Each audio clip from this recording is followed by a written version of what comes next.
بسم اللہ الرحمن الرحیم۔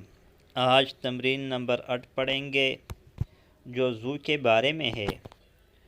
ذو کا معنی اردو میں والا ہوتا ہے، صاحب کے معنی میں آتا ہے۔ اگر ذو سے پہلے لفظ مفرد مذکر ہو تو ذو استعمال کریں گے، اگر مفرد مؤنث ہو تو ذاتو استعمال کریں گے، اگر جمع مذکر ہو تو ذو استعمال کریں گے، اگر جمع مؤنث ہو تو ذوات استعمال کریں گے۔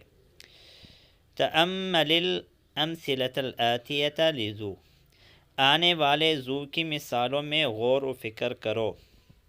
پہلا مثال ہے مدیرنا ذو قامت طویلۃ، ہمارے محتمم لمبے قد والا ہے۔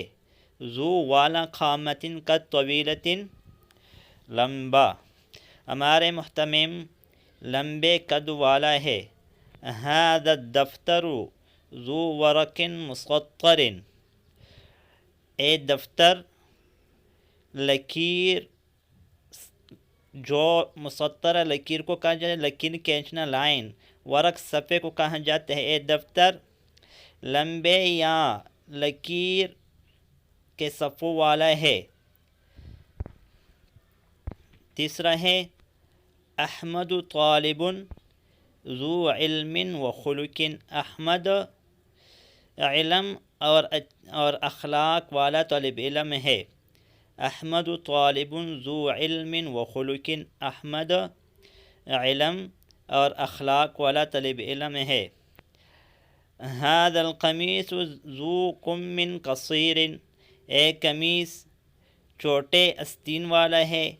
وذاک ذو کم طویل، اور او قمیص لمبے آستین والا ہے۔ المسجد الذی فی حینا ذو منارۃ واحدۃ، المسجد الذی، مسجد جو ہمارے محلے میں ہے، ایک مینارے والا ہے۔ جو مسجد ہمارے محلے میں ہے ایک مینارے والا ہے۔ ابھی 9 تمرین ہے جو ہم ذو اور اس کے جمع استعمال کریں گے۔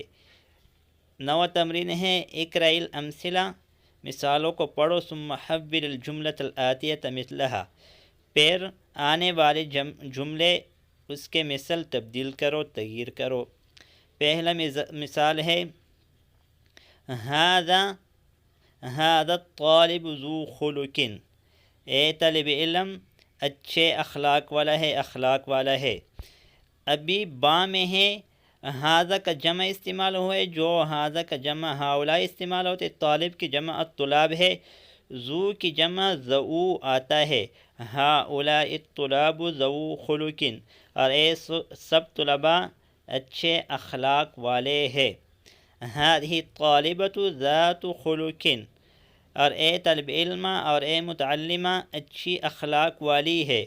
ھؤلاء الطالبات ذوات خلق، اور اے سب طالبات اچھے اخلاق والی ہے۔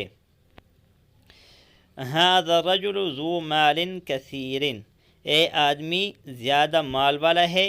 ابھی اس سے جمع بنانا ہے، ھؤلاء الرجال ذو مال کثیر، اے سب آدمی زیادہ مال والے ہیں۔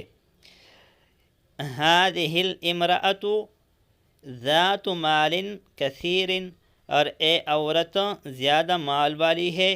ھؤلاء النساء ذوات مال کثیر، اور اے سب عورتیں زیادہ مال والی ہے۔ آج اس سبق پر اکتفا کریں گے، آئندہ ویڈیو میں ملیں گے۔ جزاکم اللہ خیرا، السلام علیکم ورحمۃ اللہ وبرکاتہ۔